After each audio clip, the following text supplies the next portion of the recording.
असावं आणि केवळ ज्ञान असणं हा पुरुषार्थ नाही, तर ज्ञान हे आपलं स्वरूपच आहे. ज्ञानानंतरही आपला वैराग्य जो आहे हा वैराग्य भाव स्थायी असावा, स्थायी भाव असावा. ज्ञान हे तर आपलं स्वरूपच आहे, परंतु वैराग्य जे आहे तर वैराग्य हा आपला स्थायी भाव असावा, तरच ही स्थितप्रज्ञ स्थिती आहे ही प्राप्त होत असते. आपण पाहिलं विषयांचं चिंतन केलं असता कसं मनुष्याचं पतन होतं. आणि जर अंतःकरण शुद्ध असेल तर मग अंतःकरण शुद्ध झालं असता, अंतःकरण शुद्ध होऊन अर्थात राग द्वेषाने रहित होऊन जर इंद्रिय विषयामध्ये विचरण करत असतील तर तो विधेयात्मा पुरुष अर्थात ज्याचं अंतःकरण वशीभूत आहे असा पुरुष प्रसादाला प्राप्त होतो, अर्थात त्याचं अंतःकरण शुद्ध होतं. आता या ठिकाणी ज्ञानी महापुरुष जो आहे तो जरी प्रारब्ध प्राप्त विषयामध्ये विचरण करत असला तरी साधकाला अनुमती मिळाली असा मात्र याचा मुळीच अर्थ नाही. मग इंद्रियांचा निग्रह करायचाच आहे, परंतु तरी देखील जीवन निर्वाह होण्याकरता जे काही अत्यंत आवश्यक गरजा आहेत त्या मनुष्यानं जरी केल्या तरी काही बिघडत नाही. निराशीर यतचित्तात्मा त्यक्त सर्व परिग्रह शारीरम केवलम कर्म कुर्वन्नाप्नोति किल्बिषम. शारीरम अर्थात जीवन निर्वाह करता जे काही आवश्यक गोष्टी आहेत ते केल्या असता किल्बिषाला प्राप्त होत नाही. तुकोवराही हीच गोष्ट सांगतात. निर्वाहा पुरते अन्नाच्छादन आश्रमासी स्थान कोपी गुहा कोठेही चित्तासी नसावे बंधन हृदयही नारायण साठवावा नये बोलो फार बैसोजनामध्ये सावधान बुद्धी इंद्रिय दमी तुका म्हणे घडी घडीने साधावी त्रिगुणांची गोवी उगवणे. आणि असं रागद्वेष रहित होऊन जर आपण चिंतन करत असताना प्रारब्ध प्राप्त जशी स्थिती असेल त्याच्यामध्ये मार्गक्रमण करत असताना असं जर केलो तर सर्व दुःखांची हानी होते, चित्त आपलं प्रसन्न होतं. आणि एकदा चित्त प्रसन्न झालं अर्थात रजगुण आणि तमगुणाने रहित झालं तर त्याची बुद्धी जी आहे ती तत्काल पर्यवतिष्ठते, ब्रह्मस्वरूपामध्ये स्थिर भावाला प्राप्त होते. सच्चिदानंद स्वरूप असं जे ब्रह्म आहे त्या ब्रह्मस्वरूपाशी तैसा समरस झालं तुझं माझी हरपलो अशा स्थितीला प्राप्त होतो. परंतु हा बुद्धी पर्यवस्थित होते अर्थात त्या स्थिर स्वरूपाला प्राप्त होते, परंतु पहिल्यांदा बुद्धी असावी आणि नंतर स्थिर भावनेचा विचार केला जावा. याकरता पहिल्यांदा बुद्धी असली पाहिजे. काशिकानंद स्वामींनी गोष्ट सांगितलेली याविषयी. ते म्हटले पती पत्नी आहेत आणि त्यांचं भांडण लागलं. म्हटलंय त्यांना का भांडण लागलं, एका ज्योतिषाने सांगितलं तुम्हाला मुलगा होणार आहे, तुम्हाला मुलगा होणार आहे. आणि मग भांडण कशासाठी लागलं, त्या मुलाचं जे लग्न आहे तर ते लग्न म्हणजे त्या पत्नीच्या माहेरच्यांशी लावायचं की त्या मालक जो आहे त्या मालकाच्या जे काही संबंधी असतील त्यांची तिकडल्या मुलीशी लावायचं, याच्याविषयी भांडण चाललं. आणि भांडाचा वेग वाढला आणि मग सहज यांचं का भांडण चालू आहे. एक संत महात्मा जवळून चाललेला आहे, त्यांना विचारलं तुम्ही का भांडता. त्यांनी सांगितलं भांडणाचं कारण सांगितलं. म्हटले मुलगा कुठे, आपण मुलाची चौकशी करू, त्यांचा काय विचार आहे ते पाहू. म्हटले मुलगा अजून झालाच नाही. तसं या ठिकाणी बुद्धी परिप्रतिष्ठित होते, बुद्धी स्थिर होते. हे करण्याकरता पहिल्यांदा बुद्धी असली पाहिजे. बुद्धी असेल, बुद्धी निर्माण झाली अर्थात ब्रह्माच. बुद्धी या ठिकाणी शब्दाचा अर्थ आहे ब्रह्माचं ज्ञान, ब्रह्मस्वरूपाचं आत्मत्वाने असणारं ज्ञान. ते ज्ञान झाल्यानंतर ते ज्ञान स्थिर कशानं होईल याचा विचार आपण नंतर करू. पहिल्यांदा ज्ञान संपादन कसं करायचं हा विचार पहिल्यांदा केलं पाहिजे.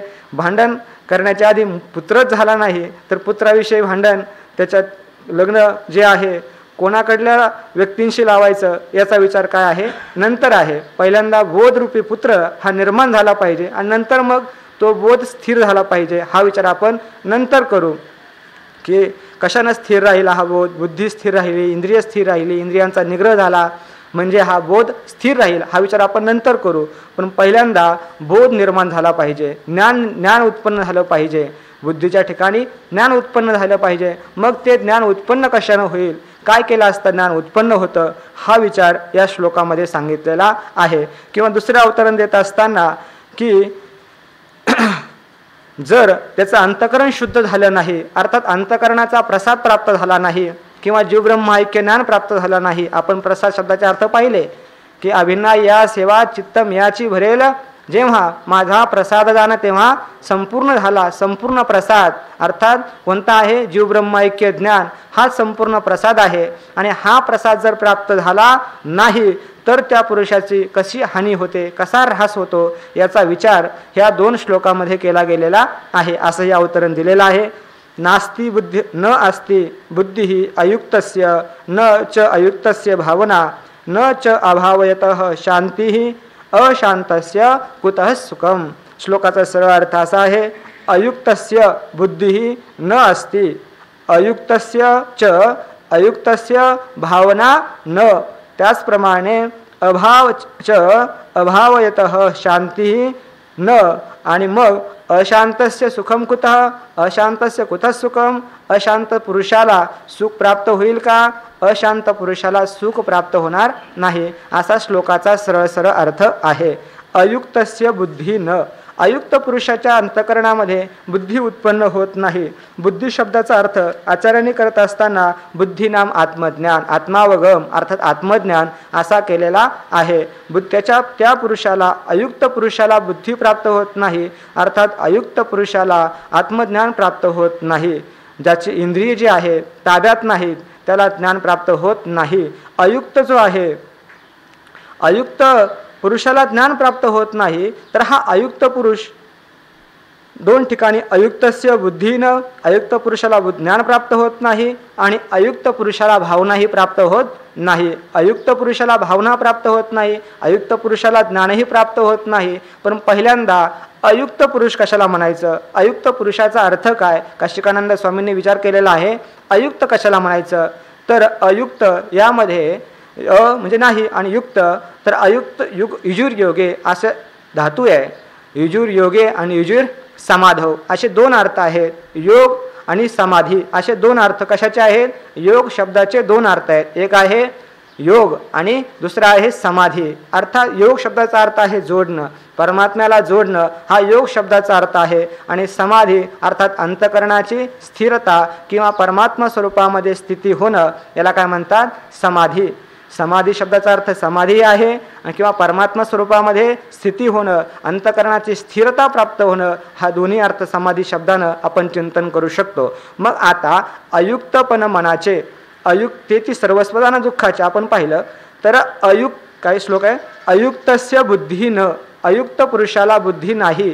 तर या ठिकाणी अयुक्त पुरुष कोण आहे, तर त्याचा विचार केला असताना त्यांनी सांगितलेलं आहे की युजीर पहिल्यांदा योग अर्थ घ्या. साधनात्मक साध्य आणि साधन असा आहे. तर पहिल्यांदा जो योग शब्दाचा अर्थ आहे हा साधन आहे. अर्थात साधन कोण आहे? योग हे साधन आहे आणि समाधी ही जे आहे हे साध्य आहे. योग शब्दाचंच एक आहे साधन आणि एक आहे साध्य. मग आता साधन सांगत असताना साधन कोणतं आहे, तर हा 3 प्रकारची साधनं त्यांनी सांगितलेली आहेत.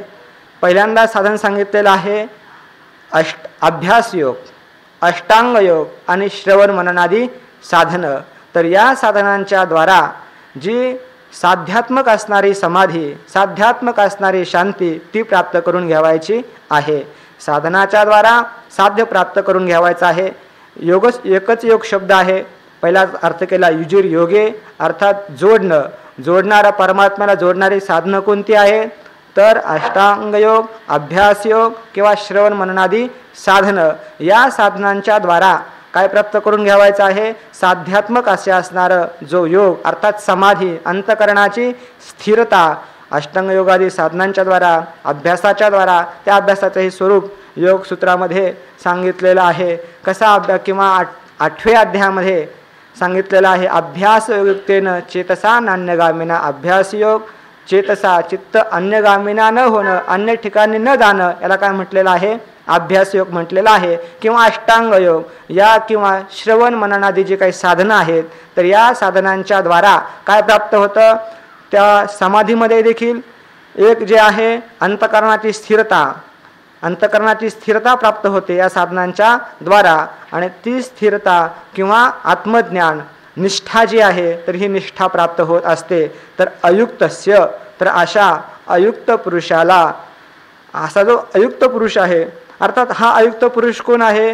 ज्याच्याकडून ही साधना घडली गेलेली नाही, असा जो अयुक्त पुरुष असेल. आता ही जी साधनं आहेत या साधनांचा विचार करत असताना तिथे असा केलेला आहे. मग तुम्ही म्हणताल की हे साधनं जे आहेत एक एक साधन करायचं आहे का? केवळ फक्त अष्टांग योग करा किंवा अभ्यास योग करा किंवा श्रवण मनानेच करा, कारण यांचा एकमेकांचा विरोध आहे, एका वेळेस हे घडणार नाही, असं काय आहे का? असं काही नाही. उलट ही साधनं जी आहेत हे एकमेकाला परस्पर सहाय्यक आहेत, उपोद्बलक अशा स्वरूपाचे आहे. त्यामुळे तिन्ही जरी बरोबर केली तरी तुमची गती काय होईल? लवकरच चित्ताच्या स्थिरतेमध्ये होईल आणि श्रवण मननादिकांच्या द्वारा तुम्हाला आत्मसाक्षात्कार होईल. अयुक्तस्य बुद्धीनं, आता या ठिकाणी असं म्हटलेलं आहे अयुक्त पुरुषाला बुद्धी प्राप्त होत नाही. मग अयुक्त या ठिकाणी व्यतिरेकानं चिंतन केलेलं आहे. मग हे जर अन्वयानं चिंतन करायचं म्हटलं तर कसं वाक्य होईल? युक्तस्य बुद्धी असती, जो योगयुक्त आहे तर त्या पुरुषाला ज्ञान प्राप्त होतं. म्हणजे जो हे साधनांचा अवलंब केलेला आहे त्या पुरुषाला बुद्धिप्राप्ती होते, अर्थात ज्ञान प्राप्त होतं. आता आपण साधनं पाहिली. कोणती साधनं? अभ्यासयोग, अष्टांगयोग, त्याचप्रमाणे श्रवण मननादी साधनं. या साधनांच्या द्वारा युक्तस्य बुद्धी असती, अशा या साधनांच्या द्वारा जो पुरुष सिद्ध झालेला आहे त्याला बुद्धी प्राप्त होते, अर्थात ज्ञान प्राप्त होतं. या साधनांच्या द्वारा ज्याने अंतःकरण स्थिरीभूत केलेलं आहे, त्यानंतर आत्मसाक्षात्कार झालेला आहे, तर त्या असा पुरुषाला बुद्धी प्राप्त होते. म्हणजेच काय होतो? आत्मसाक्षात्कार प्राप्त होतो. अयुक्त पुरुष असेल तर त्याला आत्मसाक्षात्कार होत नाही, कारण तत्व जे आहे अतिशय सूक्ष्म आहे. दृश्यते त्वग्रया बुद्ध्या सूक्ष्मया सूक्ष्मदर्शिभिः, अतिशय सूक्ष्म तत्व आहे. त्यामुळे एकाग्र बुद्धीशिवाय, सूक्ष्म बुद्धीशिवाय तत्वाचा अवगम होत नाही. ते तत्व कसं आहे? अनेक श्रुतीमध्ये त्या तत्वाचा उद्घोष केलेला आहे की अतिशय गूढ आहे. एष सर्वेषु भूतेषु गूढोत्मा न प्रकाशते. हा गूढ आहे. हा गूढ कशाने झालेला आहे? वास्तविक तत्व स्वयंप्रकाश आहे. स्वयंप्रकाश असताना देखील गूढ कशामुळे झालेला आहे का याचा विचार करत असताना तत्व जे आहे नाहम प्रकाश सर्वस्य योगमाया समावृतः, परमात्मा योगमायेने आच्छादित झालेला आहे आणि योगमायेने आवृत्त झाल्यामुळे त्या परमात्म्याचं ज्ञान होत नाही. म्हणून त्याला काय म्हटलेलं आहे? गूढ असं म्हटलेलं आहे. तम दूरदर्शम गूढम अनुप्रविष्टम, गूढ म्हटलेलं आहे. ढाकला गेलेल्या मायेनं त्याचं आवरण आहे. दूरदर्शम अतिशय दुःखेनं दर्शनम शीलम त्याचं आहे. अतिशय दुःखेनं द्रष्टुम योग्य हा असा जो आहे त्याला म्हणतात दूरदर्शम गूढम अनुप्रविष्टम असं त्याचं वर्णन केलेलं आहे. आणि अशा परमात्म्याला जाणला असता निचायतन मृत्यू मुखात प्रमुच्यते, त्याला जाणला असता मृत्यूच्या मुखातून मनुष्य मुक्त होतो. अर्थात त्या तत्वाला जाणलंच पाहिजे, पण त्याकरता आपण पहिल्यांदा कसं झालं पाहिजे? युक्त झालं पाहिजे. अर्थात या अभ्यासाने युक्त झालं तरच आपल्याला हे ज्ञान प्राप्त होईल, अन्यथा हे ज्ञान प्राप्त होणार नाही. बुद्धी म्हणजे बुद्धी शब्दाचा अर्थ केलेला आहे ज्ञान. हे ज्ञान अयुक्तस्य बुद्धी नास्ती, अयुक्त पुरुष जो आहे अर्थात त्या अयुक्त पुरुषाला हे ज्ञान प्राप्त होत नाही. कारण हे ज्ञान जे आहे तर ते श्रुतीमाता सांगते हे ज्ञान पापी पुरुषाला प्राप्त होत नाही. ना विरतो दुश्चरितान ना शांतो ना समाहितः ना शांत मनसो वापी प्रज्ञानेन मापनुयात. श्रुतीमाता सांगते ना विरतो दुश्चरितात, जो पुरुष दुश्चरित्रापासून दुष्टकर्मापासून दूर झालेला नाही. ना विरतो दुश्चरितान ना शांतः, त्याचं चित्त शांत झालेलं नाही, अंतःकरण वृत्ती स्थिर झालेली नाही. ना शांत मनसो, त्यांना त्या नाविरतो दुश्चरिता ना शांत मनस्व वापी प्रज्ञानेन मापनुयात. ह्या ज्या प्रज्ञा आहे तर ह्या प्रज्ञेला अर्थात ज्ञानाला, ह्या बुद्धीला तो पुरुष प्राप्त करू शकत नाही. याकरता अयुक्तस्य बुद्धी न, अयुक्त पुरुषाला बुद्धी प्राप्त होत नाही, अर्थात आत्मसाक्षात्कार होत नाही. त्यानंतर म्हणजेच काय? युक्त पुरुषाला आत्मसाक्षात्कार होतो, इतर कोणालाही आत्मसाक्षात्कार होत नाही. कारण आत्मसाक्षात्कार जो आहे तर हा कुणाला होतो? असं एक वचन आलेलं आहे की ज्याचं मन कसं झालेलं आहे? चंचल नाही, एकाग्र असेल त्यालाच एक आत्मसाक्षात्कार होतो, असं एक वचन या ठिकाणी दिलेलं आहे. तर अयुक्तस्य बुद्धीनं, अयुक्त पुरुषाला बुद्धी अर्थात आत्मसाक्षात्कार होत नाही. आणि पुढे म्हटलेलं आहे च आणि अयुक्तस्य भावनानं, अयुक्त पुरुषाला भावना नाही. अर्थात या साधनाने जो संपन्न झालेला नाही, ज्यानं कोणत्याही साधनांचं अनुष्ठान केलेलं नाही, तर त्या पुरुषाला भावनाही उत्पन्न होत नाही. आता या ठिकाणी भावना शब्दाचा अर्थ काय आहे, तर आता पहिल्यांदा बुद्धीचा अर्थ आपण पाहिला, आत्मसाक्षात्कार अर्थात ज्ञान हा बुद्धी शब्दाचा अर्थ आपण पाहिला. आणि भाष्यकार जे आहेत तर याचा अर्थ भावना शब्दाचा अर्थ करतात आत्मस्वरूपाचा अभिनिवेश अर्थात अखंड आत्मानुसंधान, अखंड निधिध्यासन जे आहे त्यालाच काय म्हणतात, भावना असं म्हणतात. कारण झालेल्या तत्वाविषयी जर ज्ञानाविषयी जर निष्ठाच नसेल तर ते तत्व जे आहे तर आपल्याला निष्प्रतिबंध आनंदाची अनुभूती येत नाही. याकरता त्याच्यावरती निष्ठा पाहिजे. भावना जी आहे तद्बुद्धे सदात्मान तन्निष्ठस्तत्परायणः गच्छन्त्य पुनरावृत्तीम ज्ञाननिर्धूत कल्मषाः. तद्बुद्ध ह्या त्याचं ज्ञान प्राप्त करून घेतलं पाहिजे. इथेच न थांबता तदात्मानः तेच आपलं स्वरूप आहे आत्मत्वानं ज्ञान करून घेतलं पाहिजे. तन्निष्ठः त्या ज्ञानाविषयी निष्ठा असली पाहिजे. नितराम स्थिती अखंड तच्चिंतनम तत्कथनम अन्योन्यम तत्प्रबोधनम एतत् एक परत्वंच ब्रह्माभ्यासम विदुर्बुधः. त्यालाच काय म्हणतात ब्रह्माभ्यास, त्याला म्हणतात तन्निष्ठा. तन्निष्ठस्तत्परायणः तेच एक परम आयन आहे, तेच एक गंतव्यस्थान आहे. त्याच्यापेक्षा श्रेष्ठ जगात काही एक नाही. सा काष्ठा सा परागती. सर्वश्रेष्ठ गती काय असेल तर ते आत्मतत्व प्राप्त करून घेणं तीच काय आहे, सर्वश्रेष्ठ गती आहे. माऊली देखील काय म्हणतात, हेच म्हणतात आत्मलाभा सारेखे गोमटे काहीच न देखे म्हणून भोग विषेखे हरिखे ना. जो आत्मलाभापेक्षा श्रेष्ठ काही एक नाही. आत्मलाभान परमलाभन, आत्मलाभापेक्षा श्रेष्ठ असा या पृथ्वी लोकावरती का कोणताही एक लाभ नाही. कितीही जरी भोग आले तरी आत्मलाभापेक्षा श्रेष्ठ जगात काही एक नाही. न पारमेष्ठ्यम न महेंद्रधिष्णम न स्वर्गम न पुनर्भवम वा. सगळ्याला त्यांना लाथळलेला आपण एकादश स्कंदामध्ये हा श्लोक वाचलेला आहे.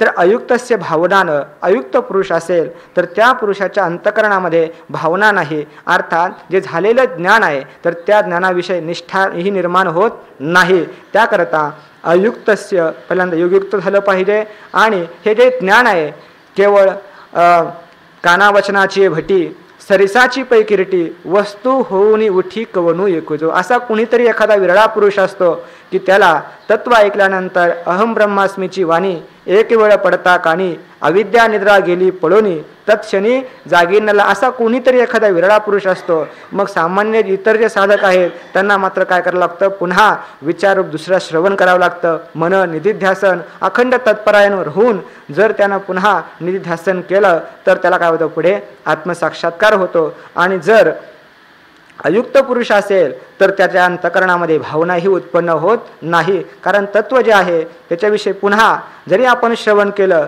पण श्रवण केल्यानंतर ते अपांगी वरवर अशा प्रकारचं श्रवण झालं असल्यामुळे ते आपल्या निष्प्रतिबंध आनंदानुभूतीला कारणीभूत होत नाही. याकरता श्रवण केल्यानंतरही पुन्हा श्रवण केलेल्या अर्थाचं वारंवार आपण चिंतन केलं पाहिजे. कसं केलं पाहिजे, एक सूत्र आहे, सतू दीर्घकाल नैरंतर्य सत्कारा सेवितो दृढभूमी. कसं करावं म्हणतात, दीर्घकालपर्यंत करावं.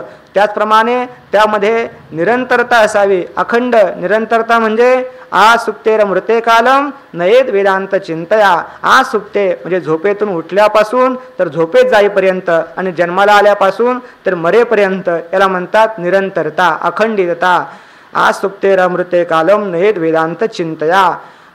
दद्यांना अवसरम किंचित कामादीना मनागपी. असं केलं असता होईल काय, तर कामाधिक विकारांना दद्यान किंचित अपि अवसरम न दद्यात, थोडा देखील अवसर अवशिष्ट राहणार नाही आणि ते तुम्हाला सतावणार नाहीत. अखंड ब्रह्मचिंतन होईल. आपण पाहत आहो तर भावना जी आहे कशी करायची, दीर्घकाल करायची, निरंतरपूर्वक करायची. आणि निरंतर करत असताना त्याच्याविषयी भावना आपल्या अंतःकरणात असली पाहिजे. कशी असली पाहिजे ते सांगतात, सत्कारा सेवितो दृढभूमी. सत्कारपूर्वक अर्थात आदरपूर्वक वेदांत म्हटल्यानंतर आपल्याला आनंद वाटला पाहिजे, हा माझा विषय चाललेला आहे असं त्याच्याविषयी आत्मीयता जिव्हाळा असला पाहिजे. कारण तेच आपल्याला शाश्वत अविनाशी सुखाला प्राप्त करून देणार आहे. आणि म्हणून म्हणतात की अयुक्तस्य भावनानं, तर त्या अयुक्त पुरुषाला त्याच्याविषयी सत्कार आदरपूर्वक बुद्धी राहत नाही. अर्थात ज्याला ज्ञान अयुक्त पुरुष जो आहे तर त्याला तत्वज्ञानाविषयी जर आदर नसेल तर त्या पुरुषाकडून भावना अर्थात त्या पुरुषाकडून चिंतन घडेल का? त्या ज्ञानाविषयी जर श्रद्धाच नसेल तर त्याच्याकडून चिंतन घडेल का? भावना म्हणजे काय? श्रद्धा. तर त्या ज्ञानाविषयी श्रद्धाच नसेल, झालेल्या ज्ञानाविषयी श्रद्धाच नसेल तर वारंवार चिंतन घडेल का? आणि जर चिंतन घडलं नाही तर त्याला मुक्तता प्राप्त होईल का? नाही. कारण हे जे ज्ञान आहे तर ते म्हणतात की हे ज्ञान कुणाला प्राप्त होतं? श्रद्धावान लभते ज्ञानम तत्पर संयतेंद्रिय ज्ञानम लब्ध्वा पराम शांती मचिरेनाधिगच्छति. तर हे ज्ञान त्यालाच प्राप्त होतं की ज्याच्या अंतःकरणामध्ये या ज्ञानाविषयी जे श्रीगुरूंविषयी या ज्ञानाचा उपदेश करणारे जे श्रीगुरू आहेत किंवा हे जे ज्ञान आहे ब्रह्मविद्या आहे याच्याविषयी अतिशय निष्ठा अंतःकरणामध्ये आहे त्याच पुरुषाला हे ज्ञान प्राप्त होतं, इतरांना हे ज्ञान प्राप्त होत नाही. सांगतात अयुक्तस्य, असा जो अयुक्त पुरुष आहे तर त्याची इंद्रिय स्वाधीन नाहीत, स्वैराचारी आहेत, मोकाट आहेत, अशा पुरुषाला या ज्ञानाविषयी भावना उत्पन्न होत नाही. अर्थात झालेल्या ज्ञानाचं पुन्हा आपण मनन करावं, निधिध्यासन करावं आणि आत्मसाक्षात्कार करून घ्यावा अशी भावना, अशी श्रद्धा त्या ज्ञानाविषयी उत्पन्न होत नाही. म्हणजे ज्ञानही अयुक्त पुरुषाला ज्ञानही प्राप्त होत नाही, त्याचप्रमाणे अयुक्त पुरुषाला भावनाही उत्पन्न होत नाही. त्या ज्ञानाविषयी पुन्हा आपण मनन निधिध्यासन करावं आणि आत्मसाक्षात्कार करून घ्यावा अशी भावना उत्पन्न होत नाही. आणि मग ज्या पुरुषाला च आणि अभावयतः शांती न, अभावयतः अर्थात ज्याच्या अंतःकरणामध्ये भावना नाही, भावना शून्य जर पुरुष असेल त्या पुरुषाला शांती प्राप्त होत नाही. तर अभावयतः म्हणजे भावना नाही. आता आपण पाहिलं भावना म्हणजे काय? भावना म्हणजे जे ज्ञान झालेलं आहे, पहिल्यांदा आपल्याला कळलेलं आहे की आपणच कोण आहोत? ब्रह्म आहोत. ब्रह्मसत्यम जगन्मिथ्या जीव ब्रह्म व नापराहा. हे जे काही बुद्धी प्राप्त झालेले आहे अर्थात ज्ञान प्राप्त झालेलं आहे तर त्या ज्ञानाविषयी कुठल्याही प्रकारचा संदेह नाही, ज्ञानामध्ये संशय असता कामा नये. अशा प्रकारचं निसंदेह असणारं ज्ञान त्याला म्हणतात भावना. अर्थात कसं ज्ञान असलं पाहिजे? देहात्मज्ञानैव ज्ञानम देहात्मज्ञानवाधकम आत्मन्येव भवेद्यस्य स नेच्छनापि विमुच्यते. जसं मी म्हटल्यानंतर देह याच्याविषयी कोणाला संशय निर्माण होतो का? नाही. मी म्हटल्यानंतर मी म्हणजे देह. तसं निसंदेह ज्ञान कशाविषयी असलं पाहिजे? मी म्हटलं तर आपली बुद्धी, आपला जो मी आहे हा कुठे गेला पाहिजे? आत्मस्वरूपाशीच स्वरूपाच्या ठिकाणीच गेला पाहिजे. तर असं ज्ञान निसंदेहता ज्याला म्हणतात असे त्याला म्हणतात भावना. असा मतपरहा याचा अर्थ करत असताना मत म्हणजे अहम, परहा अहमेव परह परमात्मा अस्मी सच्चिदानंद घन, असं मतपर आणि भावना या शब्दाचा एकच अर्थ केलेला आहे. तो परमात्मा मीच आहे असं निसंदेह ज्ञान असणं याला काय म्हणतात? भावना. आणि ह्या अभावयतः अशा भावनेनं जो रहित आहे अर्थात अखंड आत्मानुसंधान जो पुरुष करत नाही तर त्या पुरुषाला अभावयतः शांतीही न, त्या पुरुषाला शांती प्राप्त होत नाही. अर्थात शांती कुणाला प्राप्त होते? तेषाम शांती शाश्वतम सुखम नेतरेशाम. त्यांनाच शाश्वत शांती सुख प्राप्त होतं, इतरांना प्राप्त होत नाही. मग असे ते पुरुष कोण आहेत? कोण आहेत? श्रुतीमाता सांगते की हे अस्य कामा, जे कामा आहेत काय यदा सर्वे प्रमुच्यन्ते कामा यस्य रुधिश्रितः यदा सर्वे प्रमुच्यन्ते. कामा सर्व काम जे आहेत अर्थात त्या वासना ज्या आहेत ज्यांच्या अंतःकरणातून पूर्णता निघून गेलेल्या आहेत त्यांनाच खऱ्या अर्थानं शाश्वत सुख, तेषाम शाश्वतम सुखम न इतरेशाम. इतर पुरुषांना शाश्वत सुख प्राप्त होत नाही. आपण पाहिलं न कामकामी, कामकामी कामनांची कामना करणाऱ्या पुरुषाला सुख केव्हाही प्राप्त होत नाही. अभावयतः शांतीनं, अभावना अर्थात जो अखंड आत्मानुसंधान करत नाही, अखंड चिंतन करत नाही त्याला शांती प्राप्त होत नाही. आता ही शांती काय आहे? शांतीचं काय लक्षण आहे? तर शांती कशाला म्हणतात?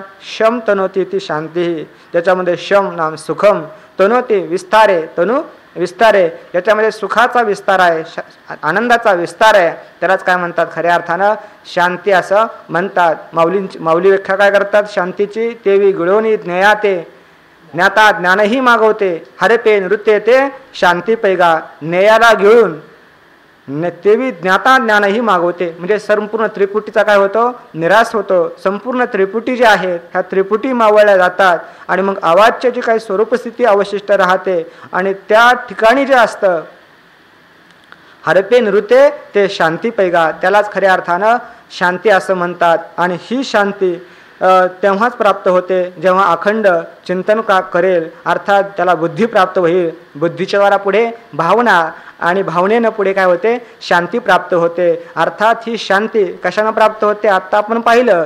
शांती इतर अनात्म पदार्थांना जर विषय केलं तर शांती प्राप्त होणार नाही. शांती अर्थात सुख, कुठे आहे सुख, परिच्छिन्न पदार्थामध्ये कुठेही सुख नाही. कितीही परिच्छिन्न पदार्थांचा, अनात्म पदार्थांचा आपण आश्रय घेतला तरी आपल्याला केव्हाही सुख प्राप्त होणार नाही.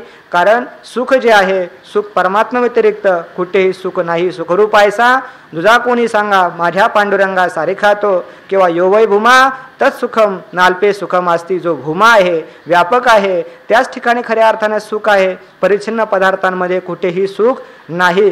त्या ठिकाणी काय आहे, असलं तर दुःखच आहे. सुख पाहता जवा पाडे, दुःख पर्वता एवढे. अर्थात व्यापक स्वरूपाच्या ठिकाणीच खऱ्या अर्थाने शांती आहे. आता ही जी काही शांती आहे तर ही शांती केव्हा प्राप्त होते, ज्ञानम लब्ध्वा पराम शांती मचेरेन अधिगच्छती. अर्थात ज्ञान प्राप्त झाल्यानंतरच खऱ्या अर्थाने शाश्वत शांती प्राप्त होत असते. तोपर्यंत तुम्ही अनंत साधना, अनंत नाना साधनाच्या केला खटपटा परी त्यानं पवती याच्या दारवंटा, किंवा अनेक प्रकारचे प्रयत्न केले तरी देखील फक्त विषय सुखाच्या आशेत आपले दिवस जातात, परंतु सुख मात्र काही प्राप्त होत नाही. ते काय, सर्व सुखाची आशा जन्म गेला, क्षण सर्व सुखाची आशा जन्म गेला, आशेत जन्म जातो, सुखामध्ये जन्म जात नाही. कारण परिच्छिन्न पदार्थामध्ये सुख नाही. आपण ज्या ठिकाणी सुख शोधायला पाहिजे तिथे सुख शोधलं नाही, आपला पत्ता चुकला, त्यामुळे आपल्याला सुख केव्हाही प्राप्त होणार नाही. आता सुखाची व्याख्या करत असताना पहिल्यांदा अभावयतः शांतीनं, भावना ज्याच्या अंतःकरणात नाही त्याला शांती प्राप्त होत नाही. अर्थात ज्यानं ज्ञान प्राप्त करून घेतलं नाही त्याला शांती प्राप्त होणार नाही. कारण ही जी काही शांती आहे तेव्हाच प्राप्त होते, पूर्ण स्वरूपाला जो प्राप्त होतो. आपण काल श्लोक पाहिला, ओम पूर्णमदः पूर्णमिदं पूर्णात् पूर्णमुदच्यते पूर्णस्य पूर्णमादाय पूर्णमेवावशिष्यते. अशा पूर्ण स्वरूपाला प्राप्त ज्यावेळेस होतो, पूर्णात्मासु समीक्षताम जगदिदं बाधितं दृश्यताम. महात्मेच्छा मला वाटते साधन पंचकामध्ये हा आचार्यांचा श्लोक आहे. तर ते म्हणतात पूर्णात्मासु समीक्षताम, पूर्ण स्वरूपाला पहा. आणि पूर्णामध्ये जगत जर आडवत असेल तर हे जगताविषयी जगदिदं बाधितं दृश्यताम, हे संपूर्ण जगत बाधित आहे, अर्थात मिथ्या आहे. असं जर केलं, हे भावना प्रगाढ झाली तरच काय होईल, तेषां सुखम शाश्वतम नेतरेषाम, त्यालाच खऱ्या अर्थानं शाश्वत सुख, अविनाशी सुख प्राप्त होणार आहे. अभावयतः शांती न, ज्याच्या अंतकरणामध्ये भावना नाही, अर्थात जो मनन निधिध्यासन करत नाही त्याला ही शांती प्राप्त होणार नाही. शांती म्हणजे जी अविनाशी शांती आहे, ज्ञानस्वरूप साध्यात्मक अशी असणारी शांती, ती शांती प्राप्त होणार नाही. शांतीचा विचार करत असताना एक साधनात्मक शांती आहे आणि साध्यात्मकही शांतीचा विचार केला गेलेला आहे. जरी कितीही प्रतिबंध आले तरी चित्तवृत्तीवरती काही एक बदल न होणं याला म्हणतात शांती. त्रिविध मुख्य आघवे उपद्रवांचे मेळावे, वरी पडिले अनोहे वाकुडा, जो त्याचा केस देखील वाकडा होत नाही. बाहेरच्या गोष्टींचा, सुखदुःखांचा, अनुकूल प्रतिकूलतेचा त्याच्या अंतःकरणावरती काही एक परिणाम होत नाही, त्याला खऱ्या अर्थानं काय म्हणतात, शांती असं म्हणतात. आणि ही शांती, ही स्वरूप शांती जी आहे खऱ्या अर्थानं त्याच वेळेस प्राप्त होते. ज्ञानम लब्ध्वा पराम शांती मचिरेन अधिगच्छती. तर खऱ्या अर्थानं शांती प्राप्त होते. शांती जी आहे, जोपर्यंत मनुष्य खऱ्या अर्थानं सुख कुठे आहे तर शांती प्रत्ये नाही सुख, एर अवघेची दुःख मनवनी शांती धरा उतराल पहिलं तिरा. खऱ्या अर्थानं शांती, त्या शांतीमध्येच सुख आहे. तृण नाही तेथे पडिला दावाग्नी, जाये तो विधवनी आपसया. ज्या ठिकाणी गवतच नाही तिथं किती अग्नी टाकला तर आपोआप दिसतो. तशी अंतःकरणात शांती असेल तर कलहाचं वातावरण केव्हाही निर्माण होणार नाही. तर हे जे काही शांती आहे, तर आपण पाहतो, आपण आत्ताच इतिहास पाहिला कुणाचा, तिनं शांती कशामुळे प्राप्त होत नाही? जोपर्यंत आपल्याला काहीतरी अपूर्णता आहे असं जोपर्यंत वाटतं तोपर्यंत शांती प्राप्त होत नाही. आपल्याला हे असावं ते असावं असं चित्तात सारखा कोलाहल माजलेला आहे. अपूर्णता जाणीव होते. अजून आपल्याला काही प्राप्तव्य आहे, आपल्याला बरंचसं काही प्राप्त करायचं आहे. इदमाद्य माया लब्धम, आता एवढं प्राप्त केलं आणखीन काय प्राप्त करायचं आहे असं जर वाटत असेल तोपर्यंत मनुष्याच्या अंतःकरणामध्ये मनुष्याला शाश्वत शांती कधीही मिळणार नाही. ज्यावेळेस त्याला वाटेल आता मला काही कर्तव्य नाही तेव्हाच खऱ्या अर्थानं काय आहे? शांती आहे. जसं तुकोबर आहे, कृतकृत्यतेचा ढेकर देतात. काय? काम नाही काम नाही झालो पाही रिकामा, मग आता मात्र फावल्या त्या करूचेष्टा निश्चळ द्रष्टा बैसोनिया. असं जिला काय म्हणतात? कृतकृत्यता. तेव्हाच खऱ्या अर्थानं शांती प्राप्त होते. मग आता ही शांती जी आहे आपण दत्त महाराजांनी गुरु केलं कुणाला? पिंगला नावाचे वेश्या. तर तिथे देखील तिनं श्लोक गायलेला आहे. ती म्हणते की शेवटचा श्लोक जो आहे, आशा हि परमम दुःखम नैराश्यम परमम सुखम तथा यथा संचिद्ध कांता श्याम सुखम सुश्वाप पिंगला. तर ती म्हणते आशा ही परमम दुःखम. आशा जी आहे हे सर्वात अतिशय दुःखाला कारणीभूत आहे. आणि आशा ही नैराश्यम परमम सुखम, सर्व आशांचा निराश होणं, अंतःकरणामध्ये कुठली आशाच न राहणं हे खऱ्या अर्थानं काय? सुखाला कारणीभूत आहे. जोपर्यंत आशा आहे तोपर्यंत शाश्वत सुख जे आहे हे केव्हाही प्राप्त होणार नाही. मग आता तुम्ही म्हणाल ही अभावयतः शांती न, अर्थात भावना नसणाऱ्याला शांती प्राप्त होत नाही. मग आता आम्ही कुठपर्यंत आलो आहोत? आमच्या अंतःकरणामध्ये भावना प्रगाढ झाली की नाही हे कशावरून ओळखायचं? शांतीवरून ओळखायचं की भावना प्रगाढ झाली की नाही? कोणतं कशावरून काय ओळखायचं? तर या ठिकाणी आपल्याला शांती जी आहे ही स्वसंवेद्य गोष्ट आहे. जरी भावना आपल्याला कळाली नाही, म्हणून आपल्याला जर भावनेचं आपल्या परीक्षण करायचं असेल तर आपण कुठपर्यंत आलेलो आहोत हे पाहायचं असेल तर आपण आपल्या शांतीचा अनुभव करायचा. खरोखर आपल्याला शांती वाटते का? आपलं खरोखर आपलं काही कितीही जरी व्यवहारामध्ये किती उलटापालट झाली तर आपल्या चित्तामध्ये बिघाड होतो का? आपल्याला शांततेनं पडल्याबरोबर झोप लागते का? असं जर लागत असेल तर आपलं काय समजायचं? चित्त हे समाधान आहे. आपल्या लौकिकाची इच्छा जी आहे आता पूर्णतः मावळून गेलेली आहे. तुका म्हणे कडू वाटतो प्रपंच, प्रपंच सर्वसंगी विट आला तू एकला आवडसे. असं जर वाटत असेल तर आपली खऱ्या अर्थानं परमार्थाविषयी असणारी भावना ही हळूहळू काय होऊ लागलेली आहे? प्रगाढ होऊ लागलेली आहे, दृढ होऊ लागलेली आहे. आणि अशी भावना दृढ होत असेल तर ही गोष्ट कशी आहे? आपल्याला शांती आहे की नाही हे काय पाहण्याची गोष्ट नाही, कांडी लावण्याची गोष्ट नाही. हे परमार्थ हा आपल्याकरता आहे. त्यामुळे जर आपल्याला खऱ्या अर्थानं खरोखर समाधान वाटत असेल, या चिंतनामध्ये आनंद येत असेल तर मग शांत आनंद वाटत असेल तर आपली भावना जी आहे ही संतांची संगती मनोमार्गगती ही शास्त्रानुसारी आहे. शास्त्र गुरु यांना अनुसरणारी आहे आणि हळूहळू ही प्रगाढ होत चाललेली आहे. असा अनुभव आपल्याला आल्याशिवाय निश्चितच राहणार नाही.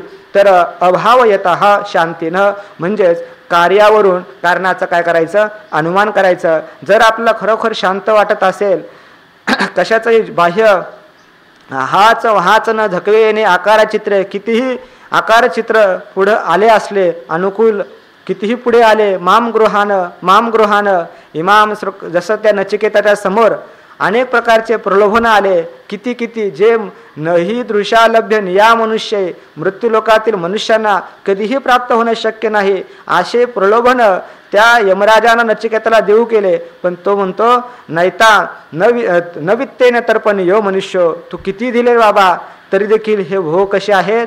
हे शाश्वत सुखाला देणारे नाहीत. स्वभावा मरतेस्य यदंत कैतत सर्वेंद्रियानाम जरयंती तेजा. तू जे भोग देऊ करतो आहेस ना, स्वभावा उद्यापर्यंत राहतील की नाही याची काही शाश्वती नाही. आणि हे अंतका हे यमा सर्वेंद्रियानाम जरयंती तेजा, तू जरी भोग दिले तरी हे भोग जे आहे तर हे आनंद देत नसून सर्व इंद्रियांचं तेज हे क्षीण करणारे आहेत. त्यामुळे तुझे भोग तुलाच लकलाभ. आणि शिवाय तुझे काही भोग देऊ करत आहेस, मला भोग देऊ पाहत आहेस, ते जे देहा करता आहे तर ते देह, तो देह काही शाश्वत आहे का? तो देहत वासे पडिला काळाची तो ना तरी भोगड्यात जेतुले ते देहाची आणखी लागले आणि देहत वासे पडिले काळाची आतोंडी अशी स्थिती आहे. त्यामुळे त्याला कशाचंही आकर्षण वाटत नाही. आणि असं जर असेल अर्थात शांत आहे तो काय आहे. आणि म्हणूनच त्याला काय म्हटलेलं आहे, हे नचिकेता तू खऱ्या अर्थानं भाग्यवान आहेस. आणि म्हणून विद्या भिप्सितम नाचिकेतसम म्हणणे शेवटी नचिकेत आपलं यमराज त्या नचिकेताची स्तुती करतो. हे नचिकेता खऱ्या अर्थानं तू विद्या भिप्सिनम, तुला खऱ्या अर्थानं विद्येचा अधिकारी मी समजतो. कारण एवढे मोठे दुर्लभ असणारे देव दुर्लभ असणारे भोग देखील तुला प्रलोभित करत नाही. या अर्थानं ज्या अर्थी तुला प्रलोभित करत नाही आणि म्हणूनच तू खऱ्या अर्थानं विद्येचा अधिकारी आहे. अर्थात तोच या ब्रह्मविद्येचा अधिकारी आहे ज्याला कोणतेही भोग प्रलोभित करत नाही. त्याचं विषयांचं आकर्षण त्याच्या चित्तामध्ये नाही. तोच खऱ्या अर्थानं ब्रह्मविद्येचा अधिकारी आहे. अशी स्तुती त्या यमराजानं नचिकेताची केलेली आहे. आपण पाहत होतो शांती जी आहे, आपल्याला शांती असेल, आपल्या चित्तामध्ये कशाचंही आकर्षण नसेल तरी आपली भावना काय आहे, दृढ आहे. आपल्या अंतकरणामध्ये भावना आहे. अर्थात त्या तत्वज्ञानाविषयी श्रीगुरूंविषयी श्रद्धा आहे. कारण श्रद्धा ही असलीच पाहिजे, ज्ञानाच्या पूर्वीही असली पाहिजे आणि ज्ञानाच्या नंतरही असली पाहिजे. आपण वचन कायमच ऐकतो की आदो विद्या प्रसिद्ध्यर्थम आणि पश्चात यावत जीवो त्रयोवंद्या वेदांत गुरुरीश्वर. जोपर्यंत आपल्या शरीरामध्ये प्राण आहे तोपर्यंत आपणाला ज्या वेदांतानं आपण वेदांताच्या चिंतनानं मुक्त झालो ते असणारं वेदांतशास्त्र श्रीगुरू असतील आणि ईश्वर परमात्मा ज्याच्या अनुग्रहानं आपल्याला ज्ञान झालं ते आपल्याला काय आहे, नित्यवंदनीय आहे. तर अभावयतः शांतीनं, ज्याच्या अंतकरणामध्ये अभावना आहे तर त्याला शांती प्राप्त होणार नाही. अर्थात तत्वज्ञानाविषयी निष्ठा नसेल, निष्ठी असेल तर शांतता प्राप्त होणार नाही. अभाव येतः शांतीनं. त्याकरता भावना जी आहे ही दृढ असली पाहिजे. अखंड मनन निधिध्यासन तत्परायण अहर्निशी बुद्धिनिश्चय आत्मज्ञान ब्रह्मरूप भावी आपण ब्रह्मनिष्ठा राखे पूर्ण तत्परायण अहर्निशी असं जर अखंड असेल तर त्याच पुरुषाला खऱ्या अर्थानं शांती प्राप्त होईल. अन्यथा शांती प्राप्त होणार नाही. शांती परते नाही सुख येर अवघेची दुःख. शांती कशामुळे बिघडते हो याचा विचार करत असताना इच्छा द्वेष समुत्थेन द्वंद्व मोहेन भारत. इच्छा द्वेष हा जो काही उत्पन्न होतात, आशा पाश शतेर्बद्धा काम क्रोध परायणः इहंते काम भोगार्थ मन्या येणार्थ संचयन ही आसुरी संपदा. याच्यामुळे काय होतात, ह्या अर्थात शांती आपली बिघडून जाते. ते तर इच्छा ही कुमारी झाली, ते कामाच्या तारुण्य आली, तेने द्वेषाशी मांडली वराडिक, तया दोघांस्तव जन्मला, तो द्वंद्व मोह झाला, मग तो आजेने वाढविला अहंकारे. त्या वया पाहून घ्या. त्यामुळे काय होते, आपली शांतता भंगून जाते, अशांत पुरुष होतो. त्याकरता शांतता प्राप्त करून घ्यावायची असेल तर तत्वज्ञान हाच एकमेव मार्ग आहे. दुसरा कोणताही मार्ग नाही. की जे ज्ञान प्राप्त शांतता कशामुळे बिघडते, आपल्याला हे असावं ते असावं, इदम मे स्यात् इति इच्छा कामशब्दिता, मला हे असावं ते असावं, असं किती प्राप्त केलं म्हणजे मनुष्य समाधानी होईल हो? असं कधीही समाधानी होणार नाही. माऊली म्हणतात ना, मेरूही आता आलिया तरी म्हणे एखाद्या दारुणा वळव. भयंकर कृत्य करायला देखील प्राप्त होत असतो. म्हणजे मनुष्याची आशा कधीही थांबत नाही. मग अशी एक वस्तू आहे की जी वस्तू प्राप्त करून घेतल्या असता आता पुन्हा काही करायचं गरज नाही, काही प्राप्तव्य राहत नाही, काही कर्तव्य राहत नाही. अशी काय फक्त एक आत्मवस्तू आहे. जे ज्ञान आहे ते ज्ञान काय करतं याच्याविषयी विचार करत असताना हे ज्ञान 13व्या अध्यायामध्ये जया ज्ञानाच्या रिघवणी अविद्ये उने आणि जीव आत्मया बुझावणी मांडून दे. अविद्येचा नाश करतं, जीव आणि परमात्म्याचं ऐक्य करून देतं. त्याचप्रमाणे हे जे ज्ञान आहे तर ते इंद्रियांची द्वारे आडी प्रवृत्तीचे पायमोडी, इंद्रियांचे द्वारे बंद करतं, प्रवृत्तीची निवृत्ती करतं. इंद्रियांची द्वारे आडी प्रवृत्तीचे पायमोडी आणि किंवा जे जयाचे प्रकाशे जीव द्वंद्वावरील लोळे आनंदाच्या मांडीवर खेळतो. कशामुळं? ह्या ज्ञानामुळं. आणि तेव्हाच खऱ्या अर्थानं सुख प्राप्त होतं. आपण ज्याला सुख म्हणतो, ज्ञानोबा त्याला सुख म्हणत नाही. सुखाची व्याख्या करत असताना आपण केवळ थोड्याशा गोष्टीनं हुरळून जातो, पण त्याला ज्ञानोबा सुख म्हणत नाही. कारण ते सुख म्हणेपर्यंत देखील त्याला सुख म्हणता येत नाही. केव्हा त्याचं दुःखात रूपांतर होतं हे काही कळत नाही. मग ज्ञानोबा खऱ्या अर्थानं सुख कशाला म्हणतात? सुखाची व्याख्या ज्ञानोबाने करून ठेवलेली आहे. किंबहुना सोये जीव आत्मयाची लाहे, तेथ जे होय तया नाम सुख. किंबहुना सोय किती सांगावं म्हणतात? आत्मयाची सोय ज्यावेळेस जीवात्म्याला प्राप्त होते, आत्मस्वरूपाचं ज्ञान होतं, त्यालाच खऱ्या अर्थानं काय म्हणतात? सुख असं म्हणतात. इतर बाह्य वस्तू प्राप्त होणं याला सुख ज्ञानोबा म्हणायला तयार नाही. ज्ञानोबा म्हणतात ऐशी अवस्था न जोडता पार्था, जे जिने तेची सर्वथा दुःख जाणे. अशी जी अवस्था, आत्मस्वरूपाचं ज्ञान, स्वस्वरूपाचं ज्ञान, स्वस्वरूपानं संधान, असं जे काही भक्ती आहे, असं जे काही ज्ञान आहे, तर ते ज्ञान प्राप्त करून न घेता तुम्ही कितीही ऐश्वर्यामध्ये जगत असाल, पण ज्ञानोबा त्याला काय म्हणत नाही? सुख म्हणायला तयार नाही. कितीही तुमची अनुकूलता असू द्या, ज्ञानोबा त्याला दुःखच असं म्हणतात. कारण आता जरी तुम्ही सुखामध्ये असाल, तुम्ही डोळे झाकलेले असताल, तरी पण देखील त्या आगामी दुःख बीजमच, त्याच्यामध्ये आता तुमचं सगळे सुख जे आहे ना, आता तुम्हाला जे सुख वाटतं ते सुख आता जरी सुखरूपानं वाटत असलं, पण त्यात आगामी दुःखाचं बीज आहे. कारण अज्ञान तसंच आहे. हे अज्ञान धिष्ठित सुख आहे असल्यामुळे पुन्हा रोग निवृत्त कुठपर्यंत झालेला आहे ना. पुन्हा शत्रू जो आहे, ज्ञानोबा म्हणतात ना, शत्रू केव्हा घालेल काही सांगता येत नाही. तशी अनुकूलता केव्हा प्रतिकूलता होऊन जाईल काही एक सांगता येत नाही. असे अनेक दृष्टांत ज्ञानोबांनी दिलेले आहेत. तर अशांतस्य कुतः सुखम, जो अशांत पुरुष आहे, ज्याचं मन स्थिर नाही.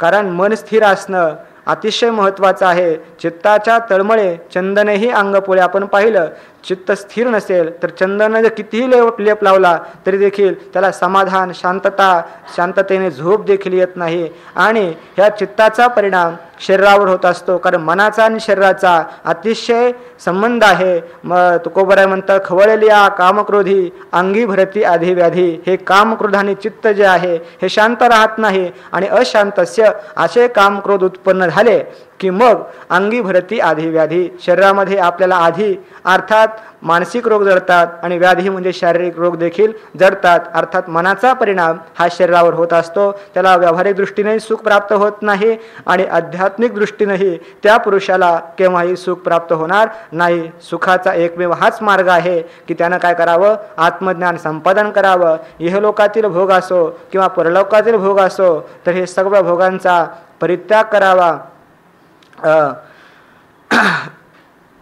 त्या साधन पंचक श्लोकामध्येच सांगितलेलं आहे की याचा काय करा तुम्ही? सर्वम आसारम ज भावय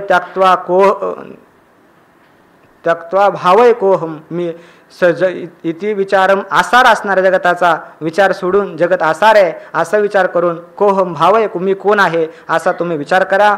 आणि त्याद्वाराच खऱ्या अर्थानं शाश्वत सुख, अविनाशी सुख प्राप्त होणार आहे. की जे ज्ञान प्राप्त करून घेतलं असता आता काही आपल्याला जाणायचंय, काही करायचंय असं काही एक राहणार नाही. कृत्यम, जे करायला पाहिजे ना येऊन ते मी केलं, जे प्राप्त करायला पाहिजे ते प्राप्त केलं. ज्ञान जे आहे की जे ज्ञान प्राप्त झालं असता, माऊलींची ओवी आहे की आता काही एक शिल्लक ज्ञेयम येतात प्रवक्ष्यामी यश ज्ञात्वा मृतमश्नुते. या श्लोकाखालची ओवी आहे की ज्या ज्ञेय आहे से म्हणणे वस्तू ते येण्याची कारणे, जे ज्ञाने वाचवणे कवणे उपायाने. याच्या पुढची ओवी पाहिजे आपल्याला.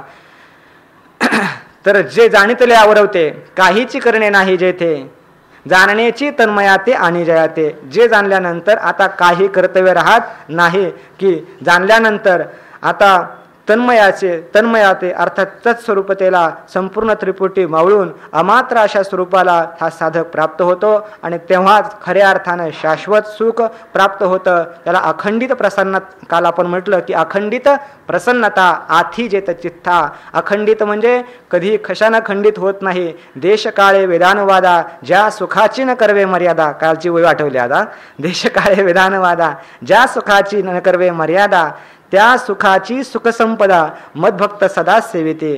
तर देशामध्ये त्याचं सुख देशानं परिच्छिन्न होत नाही, कालानं परिच्छिन्न होत नाही, नित्य तिन्ही काळात त्याचं सुख अबाधित असतं सर्व वस्तूमध्ये. कारण तो सर्व ठिकाणी त्याची वृत्ती जी आहे ब्रह्मावगाहिनी अर्थात सर्व ठिकाणी परमात्मा दर्शन त्याला होत असल्यामुळे तिन्ही काळामध्ये त्या सुखानं ते सुख जे आहे तिघांनी परिच्छेदाला प्राप्त होत नाही. तिन्ही काळामध्ये नित्य निरंतर अशा स्वरूपाचं असतं. काल आपण दृष्टांत पाहिला सागराचा, कसा सागर नित्य वर्षीय बिन सागरू जैसा जळे नित्य निर्भरू तैसा निरुपचारू संतोषी जो. तो संतोष युक्त असतो. निरुपचार अतिशय महत्त्वाचा शब्द आहे. कुठल्याही उपचाराची अपेक्षा नाही. विषय असलं म्हणजे सुख असं नाही. कारण निरुपचारा प्रेमा विषय होय जे प्रियोत्तमा ते दुजे नव्हे की आत्मा ऐसेची गमे. आत्मस्वरूपाच्या ठिकाणी जे सुख आहे तर ते सुख असं आहे का हो, जसं आपण मुलावरती प्रेम करतो. मुलावरती प्रेम का केलं जातं? तो मुलगा आपल्याकरता प्रिय आहे म्हणून मुलावरती प्रेम आहे, आपल्यासाठी प्रिय आहे. पण तसं आपल्यावर जो प्रेम केलं जातं ते कशासाठी केलं जातं असं आहे का? दुसऱ्यासाठी आपल्यावर प्रेम करतो का? नाही. आपलं प्रेम हे कसं आहे? स्वाभाविक अशा स्वरूपाचं आहे, निरुपचार आहे, कोणत्या विषयावरती अवलंबून नाही. असं निरुपचार प्रेमा विषय होय जे प्रियतमा ते दुजे नव्हे. ते दुसरं कुठे जगात शोधायचं आहे का? नाही. ते आत्मा हेच आपलं स्वरूप आहे असं म्हणतात माऊली. अशांतस्य कुत सुखम. ज्याच्या जीवनामध्ये अशांतता आहे, अशांती आहे, शांती नाही, तर त्या पुरुषाला सुख केव्हाही प्राप्त होणार नाही. शांती केव्हा प्राप्त होते? ज्ञानानेच, तत्वज्ञानानेच शांती खऱ्या अर्थानं प्राप्ती होते.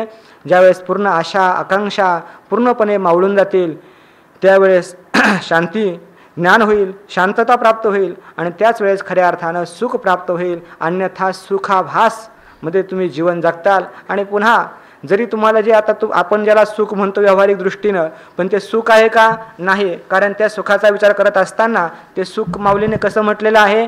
परिणामी काय? दुःखालाच विषयेंद्रिय संयोगात यत्तदग्रे मृतोपमं परिणामे विषमिव तत्सुखम राजसंस्मृत. माऊली म्हणतात विषयेंद्रिय संयोगात, विषय आणि इंद्रियांच्या संयोगापासून जे काही सुख होतं तर ते काय? विषयेंद्रिय यत्तदग्रे मृतोपमं. आत्ता तुम्हाला अमृतासारखं जरी प्रिय वाटत असलं पण त्याचा परिणाम मात्र विचार करा. परिणाम मात्र काय आहे? दुःखाचाच आहे. ते राजस सुख आहे. राजस सुख ज्ञानोबाऱ्यांना अपेक्षित नाही. ज्ञानोबाऱ्यांना कोणतं सुख पाहिजे? सात्विक सुख. ते काय? सात्विक सुख जे आहे ते ज्ञानाच्या द्वारा प्राप्त होत असतं. असं हे सात्विक सुखाच्या द्वारा मनुष्याला सत्वात संजायते ज्ञान प्राप्त होतं. अशाच पुरुषाला सुख प्राप्त होतं. जो अशांत पुरुष आहे, चित्ताच्या असा हळहळ असेल, तळमळ असेल, अनेक विषयांचं आकर्षण असेल तर त्या पुरुषाला कधीही सुख प्राप्त होणार नाही. म्हणून शाश्वत सुखाचा, अविनाशी सुखाचा मंत्र भगवंताने या ठिकाणी आपल्याला सांगितलेला आहे. ए युक्तीची कडसणी नाही जयाच्या अंतःकरणी तो आकळीला जाण गुणी विषयादेखी. आशा युक्तीची कडसणी. आता ही युक्तीची कडसणी कशी आहे? अर्थात ही युक्तीचा विचार कसा आहे? हा विचार ज्याच्या अंतःकरणामध्ये नाही तर तो विषयाधिकी गुणी आकळला जाण. ज्ञानोबराय म्हणतात आता ही युक्तीची कडसणी आता आपण पाहिलं. कडसणी कशी करायची? हा विचार कसा करायचा की हा मनाला आवरायचा आहे, इंद्रियांना पहिल्यांदा आवरायचा आहे, मनाला आवरायचं आहे.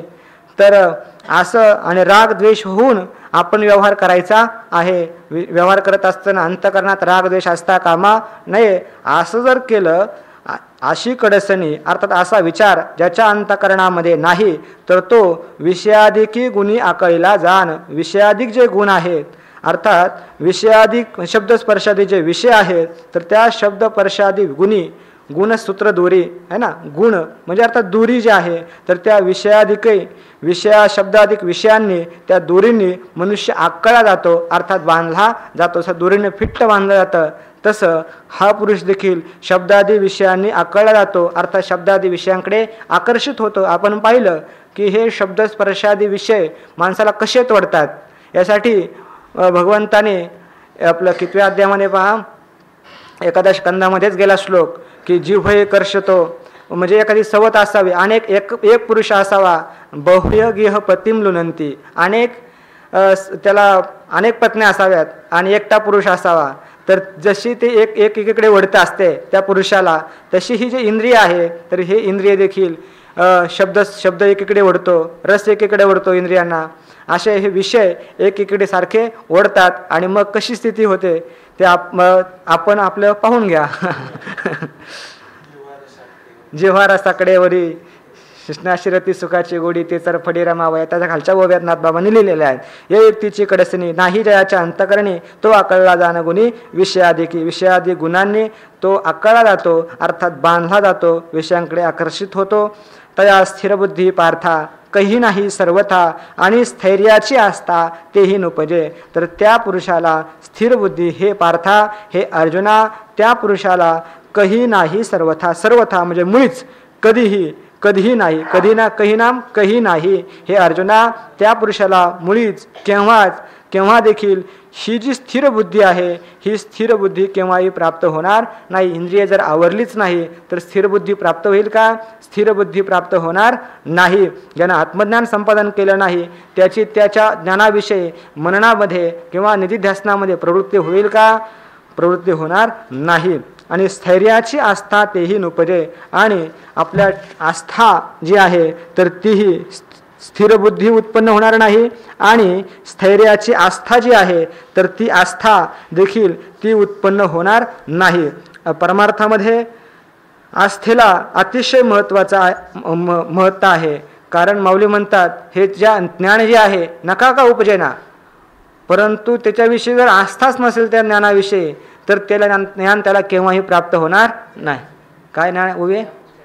ज्या पुरुषाच्या ठाई या ज्ञानाची आवडी नाही, त्याचे जियाले म्हणो काही वरी मरण चांग नाही, अशी उभी आहे की हे जे ज्ञान त्याला प्राप्त झालेलं नाही, नका का होईना, पण त्या ज्ञानाविषयी जर आस्था नसेल तर त्या पुरुषाला ज्ञान केव्हाच प्राप्त होणार नाही, अशा अर्थाची उभी आहे. तर स्थैर्याची आस्था तेही नुपजे, आणि त्या पुरुषाला स्थैर्यता अर्थात बुद्धी स्थिरतेची आस्था अर्थात उत्कट इच्छा जी आहे तर ती उत्कट इच्छा ती देखील त्याला उत्पन्न होत नाही. निश्चळत्वाची भावना जरी नव्हेची देखे मना, तरी शांती केवी अर्जुना आपू होय. हे अर्जुना देखे म्हणजे पहा, जरी निश्चळत्वाची भावना मना नव्हेची तरी शांती केवी आपू होय. माऊली म्हणतात, हे अर्जुना देखे, पहा बरं, जर निश्चळत्वाची भावना मना नव्हेची म्हणजे मनात येत आपलं चित्त अंतकरण स्थिर व्हावं, आपण मनोनिधी ध्यासन करावं, हे ज्ञानच सर्वश्रेष्ठ आहे, असे त्या ज्ञानाविषयी भावना नसेल, श्रद्धा नसेल, तर त्याला शांती प्राप्त होईल का? अर्थात त्याला शांती प्राप्त होणार नाही. अथवा ज्ञान की रापू नव्हे परिते चाड एकी जरी वाहे, म्हणजे मनात अंतकरणात इच्छा जरी असली तर मग यदा कदाचित जिव्हाळा काही आहे प्राप्तीचा, पण यदा कदाचित त्याला ज्ञान प्राप्त होईल, पण इच्छाच नसेल तर त्याला प्राप्त होईल का?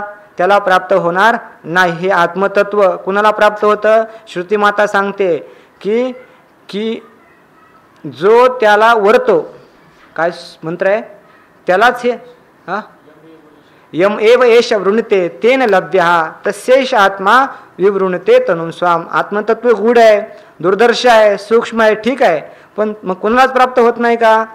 नायमात्मा प्रवचन लभ्या न मेधया, बुद्धीनेही प्राप्त होत नाही, न श्रुतेनं किती श्रुतींचा अभ्यास केला म्हणजे प्राप्त होईल असं नाही, परंतु मग कुणाला प्राप्त होतच नाही का? ते म्हणतात यम एव एष वृणते, जो त्याचं वरण करतो त्याला हे प्राप्त होतं. तो काय वरण करणार आहे? अर्थात हाच वरण करेल. याच्या अंतकरणात इच्छा असेल तर होईल, कितीही जरी केलं पण याच्या अंतकरणात मुक्त व्हावा अशी इच्छाच नसेल तर ज्ञान प्राप्त होईल का?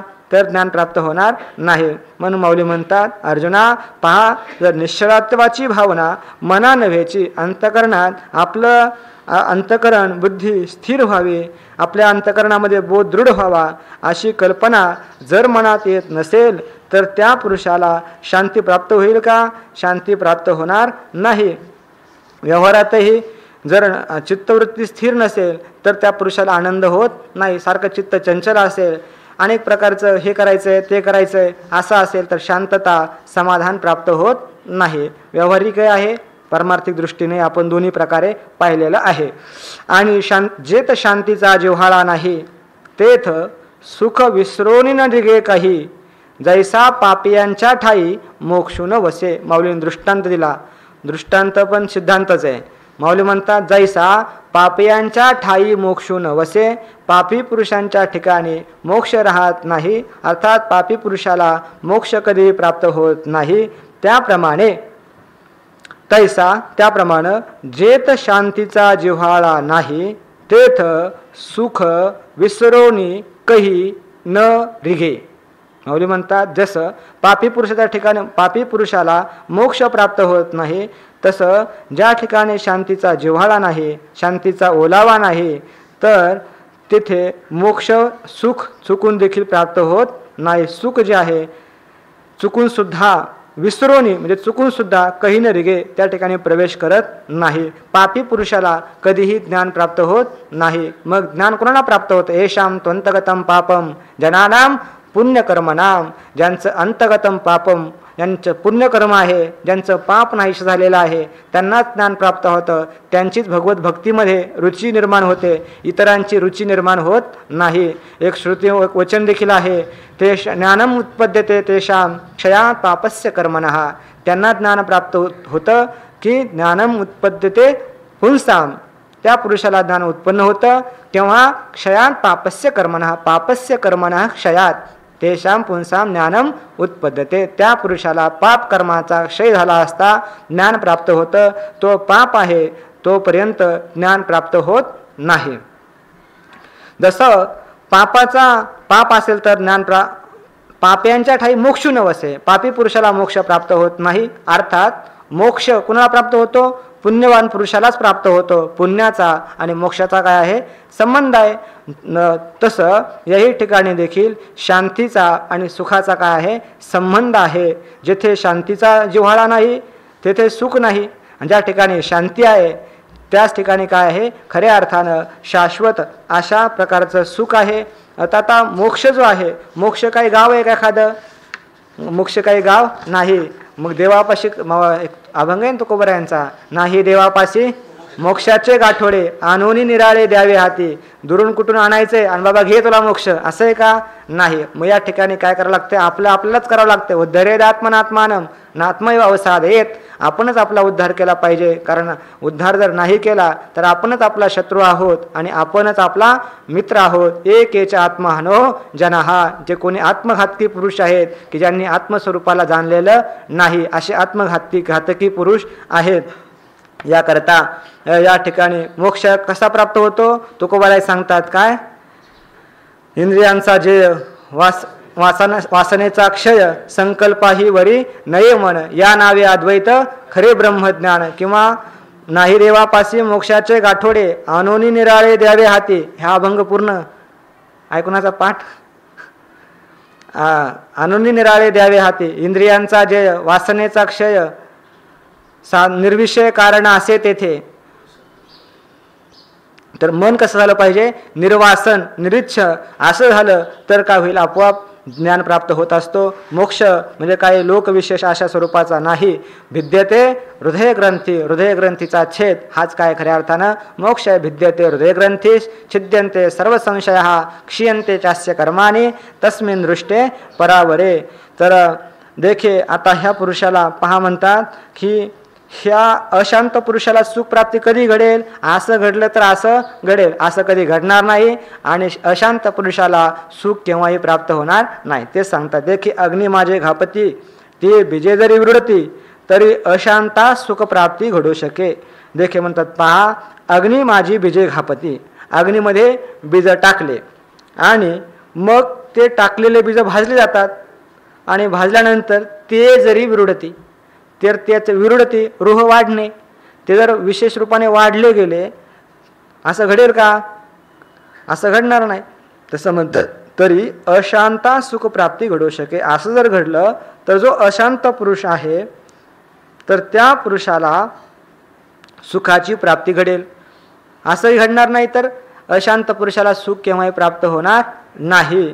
म्हणून हे जे काही माऊलींची होईन जैसे बीजे सर्वथा हळली आणि सुक्षेत्री जरी पेरली, किती जरी सिंचली, आवडे जरी किती वाटेल तसं त्याला किती पाणी टाकलं तरी देखील ते रोप वाढत नाही. तसं अशांत पुरुषाला केव्हाही सुख प्राप्त होत नाही.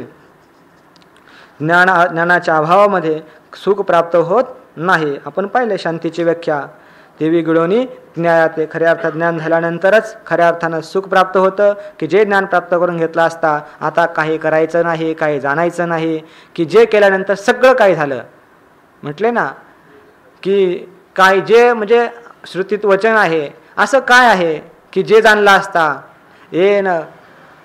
सगळं काही केल्यासारखं होतं असं वचन आहे. असा प्रश्न विचारलेला आहे. कुणी? यज्ञवल्क्य महर्षींना. कुणी विचारला? काय बृहदारण्यक उपनिषदामध्ये हे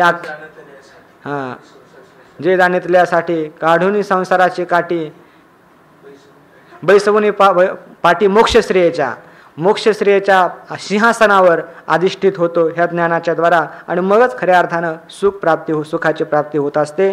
आणि अशी सुख प्राप्त करून घ्यायचं असेल तर आपण काय केलं पाहिजे? हे इंद्रियांचं दमन केलं पाहिजे. या मनाचं युक्ततापणा अयुक्तपण घालवलं पाहिजे, अर्थात अभ्यास केला पाहिजे. तो अभ्यास त्याचप्रमाणे श्रवण मनन निधिध्यासनादी साधनं केली पाहिजेत. आणि ते करून घ्यायचे असतील तर श्रवणामध्ये देखील प्रवृत्ती होत नाही. जर इंद्रिय उच्छृंखल असतील, मोकाट सुटत असतील तर श्रवणातही प्रवृत्ती होत नाही. जरी श्रवणात बसलं तरी श्रवण आपल्या करता आहे, श्रवणाविषयी रुची निर्माण होत नाही. आळस येतो. आळस म्हणजे काय? रस नसल्यामुळेच काय येतो? आळस येतो. तर म्हणून काय करावं म्हणतात माऊली, म्हणून अयुक्तपणा मनाचे तेची सर्वस्व दुःखाचे, या कारणे इंद्रियांचे दमन कीजे. माऊली म्हणतात हे सगळं कशामुळं घडलेलं आहे? मनाच्या अयुक्तपणामुळं असं घडलं. म्हणजे बुद्धी त्याला प्राप्त होत नाही, ज्ञान प्राप्त होत नाही, भावना श्रद्धा प्राप्त होत नाही. श्रद्धा म्हणजेच मनन निधिध्यासनामध्ये प्रवृत्ती होत नाही.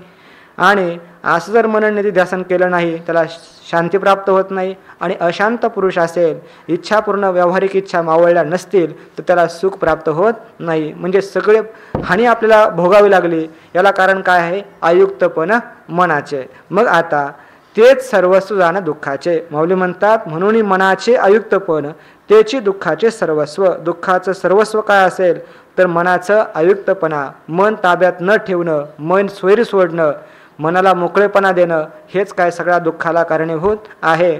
म्हणून मनाला आवरायला शिकलं पाहिजे. येतो निश्चरती मनश्चंचलम स्थिरम ततस्ततो नियम्यैत दात्मन्ये वशमने. ज्या ज्या वेळेस मन जाईल त्या त्यावेळेस त्या मनाला त्या विषयापासून परावर्तित करून आत्मनी वशम नये, आत्मस्वरूपाच्या ठिकाणी स्थिर करायचं आहे. या कारणे याकरता पहिल्यांदा काय करायचं? मनाला आटोपण्याकरता पहिल्यांदा स्थूलाकडून काय जायचं? सूक्ष्माकडे जायचं, हळूहळू. कारण एकदम होत नाही ना गोष्टी. त्याकरता पहिल्यांदा बाह्य इंद्रियांना आवरायचं आहे. कर्मेंद्रिय असतील त्यांना आवरा, नंतर ज्ञानेंद्रिय आवरा, नंतर आपोआप काही मन आकळलं जाईल, नंतर बुद्धी स्थिर राहील. की जे मन आतापर्यंत त्या बुद्धीला सळीत होतं, बुद्धी ते सळी, निश्चया ते टाळी आणि कितीही धृती धारण केली तर कधी तिच्या बुद्धीच्या हातावर तुरी देऊन कधी सुटत बाहेर मोकाट सुटत होतं, काही कळत नव्हतं. पण ते आता मनही स्थिर व्हायला लागलं हळूहळू, तर बुद्धी काय होते? प्रतिष्ठिता भवते. आत्मस्वरूपाच्या ठिकाणी स्थिरता प्राप्त होते. याकरता महत्त्वाचं तुम्ही आता आपलं काय कर्तव्य? माऊली म्हणतात या कारणे इंद्रियांचे दमननिके. याकरता आपण आत्ता काय करा? आपलं कर्तव्य सांगतात माऊली की याकरता इंद्रियांचे दमननिके. आता इंद्रियांचा निग्रह करा. इंद्रियांना चांगलं काय आता या ठिकाणी? चांगल्या प्रकारे चांगले दमन करा किंवा दमन करणं हेच काय आता आपलं निक आहे, चांगलं आहे, कर्तव्य आता आपल्याला की इंद्रियांचं दमन केलं पाहिजे. दम आपण पाहतो ना, दमाची व्याख्या सांगता शमो दमस्तपशौचम. तिथे सर्वेंद्रियांचे धेंडे पिटोनी विधीचे निदंडे, निधीचे अधर्माकडे कहीची जावं. आणि शमो मनिष्ठता बुद्धेर दम इंद्रिय संयम. 18व्या अध्यायामध्ये भागवताच्या तिथे व्याख्या विचारल्या. शम कशाला म्हणतात, दम कशाला म्हणतात? तिथं शमोह मनिष्ठता बुद्धे, बुद्धीची परमात्मा स्वरूपाच्या ठिकाणी स्थिती करणं याला शम असं म्हणतात. दम कशाला म्हणतात? दमः इंद्रिय संयमः, इंद्रियांचा संयम करणं याला दम असं म्हणतात. धृती कशाला म्हणतात? जिव्हा पस्थो जयो धृती, जिव्हा आणि उपस्थ इंद्रियांना आवरणं याला खऱ्या अर्थानं काय म्हणतात? धृती असं म्हणतात. हे सर्व काय दमाचे व्याख्या आहे. तर हे अशा प्रकारे दमन केलं असता मग काय होईल? हे या कारणे इंद्रियांचे दमन निके, याकरता इंद्रियांचं दमन करा. इंद्रियांना बाह्य विषयाकडे जाऊ नका. इंद्रिय एकदा आकळली गेली कारण जे इंद्रिये सैरा पदार्थे रिगता विटाळलेली होती, विटाळली गेली इंद्रिये. मग याकरता यांना काय करा? प्रत्याहार तीर्थी नाणेले कीर, प्रत्याहार तीर्थामध्ये यांना स्नान करा की जेणेकरून हे इंद्रिय शुद्ध होतील. एकदा इंद्रिय शुद्ध झाली की मन शुद्ध होईल. कारण हे आत्मतत्व जे आहे शुद्ध मनाच्या पुरुषाला प्राप्त होतं, अशुद्ध अंतकरणाच्या पुरुषाला प्राप्त होत नाही. धातू प्रसादान महिमान आत्मनहा, धातू प्रसादान अर्थात अंतकरणाची शुद्धी झाली. धातू प्रसादान महिमान मापनोती, काय मंत्र आहे? धातू प्रसादात अर्थात इंद्रिय शुद्धी ही तितकीच महत्त्वाची. प्रत्याहार तीर्थात त्याला स्नान घातलं की इंद्रियांची शुद्धी होते. त्यानंतर इंद्रिय जर बाहेर जाऊच दिली नाही आपण कधी, तर अंतकरण वृत्ती बाहेर जाईल का? वृत्ती बाहेर जाणार नाही. ती अंतकरण हे काय होतं? शुद्ध होतं. आणि सतु तत्पद मापनोती यस्माद भूयो न जायते. आणि असं जर केलं, अंतकरण शुद्ध झालं की तो त्या पुरुषा तत्वाला प्राप्त होतो की पुन्हा जन्माला यावं लागत नाही. या करतानावर आपल्याला हे सांगितलं फक्त की इंद्रियांचे दमन कीजे. असो, झालेली सेवा भगवान माऊलींच्या ज्ञानो सर्वांच्या चरणी समर्पित करू आणि सेवेला पूर्ण विराम देऊ. पुंडलिक वरदारे विठ्ठल श्री ज्ञानदेव तुकारा माऊली ज्ञानेश्वर महाराज की